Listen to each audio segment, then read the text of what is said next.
What would you do with the stock here?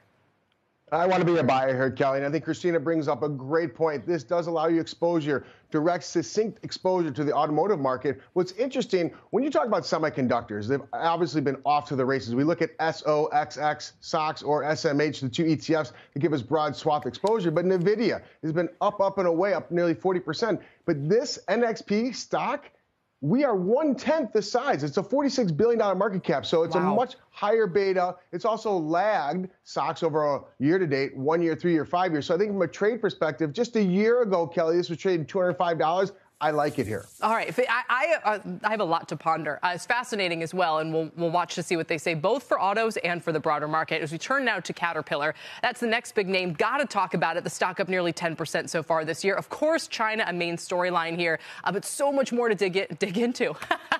You did that on purpose, Kelly. I did it. I know that you did. Dominic Chu, what are we watching? We're watching for whether or not it tells us anything about the global macroeconomy, to your point. Caterpillar is what you call a bellwether because they touch so many parts of the global construction, durable goods, heavy machinery parts of the economy that their business can tell you something about whether or not the world economy is doing okay, as is their outlook. So if you look at the numbers so far, we're talking about just about $4.02 in earnings, about 16 some odd billion dollars in overall revenues. If you take a look at those numbers, there are three main parts of the business.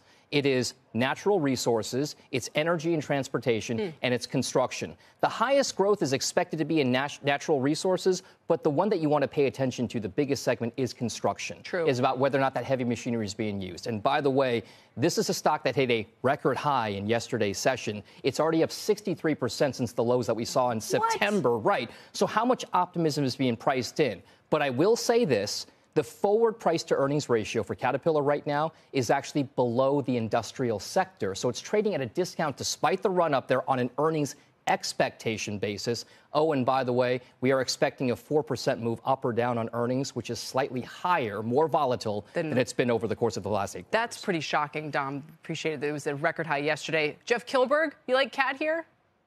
I do like Cat. I'm an owner of Cat, but I want to be a hold here due to the fact that Dom brought up we just hit all-time highs. So it's been the sensational move higher, certainly an increased profitability and margins across all their businesses. So, yes, there's a couple different moving parts here, but that implied volatility means there's higher expectations. Whenever you see higher expectations, typically, Kelly, there's up for a miss. So if you look at the technicals, the 50-day moving average is about $240. So I may get a little greedy here and try and add to my position at $250, but I can't just outright buy going into these earnings because it's done so well so fast. I mean, that chart since September is pretty shocking, exactly to your point. All right, let's move on then to our final name today, and it's McDonald's. They report before the bell tomorrow, and of course we want this as a gauge of how the consumer is holding up, what's going on with the economy. Have we seen some trade down? Pippa Stevens insisted she get this assignment. She said, I'm talking about McDonald's, nobody else today. Pippa, what are we watching? Well, Kelly, of course, three things here to watch. And the first, of course, as you said, is the consumer. How is that all-important same-store sales metric looking? Are people still eating out? Are they still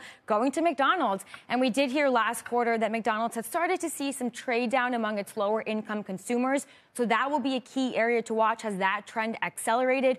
Also, last quarter, we heard that McDonald's had actually raised their prices 10% year over year. So is that still a lever they have to pull if traffic does start to slow? Another key thing is the cost pressures. They faced a number of headwinds that have eaten into their margins, including around commodity, labor, energy costs in Europe. That was a big factor during the fall. So also the stronger dollar and FX and headwinds. So have some of those started to alleviate a little bit. And then finally, Accelerating the Arches 2.0, that's their new plan that they outlined. Accelerating the Arches? 2.0, Kelly. 2.0, yeah, right. 2.0, very important here. So that was announced earlier in January. A key part of that is unit growth. So they want to open a lot more restaurants, different kinds of restaurants. Really? They also said some staffing reductions. So they haven't really provided any clarity around what kind of jobs they're going to eliminate. So that will no doubt be a topic on the call tomorrow. I mean, unit growth on the one hand, staffing reductions on the other. Maybe it'll all be robots in the future. PE is 35 times, Jeff, nearly. What do you make of it?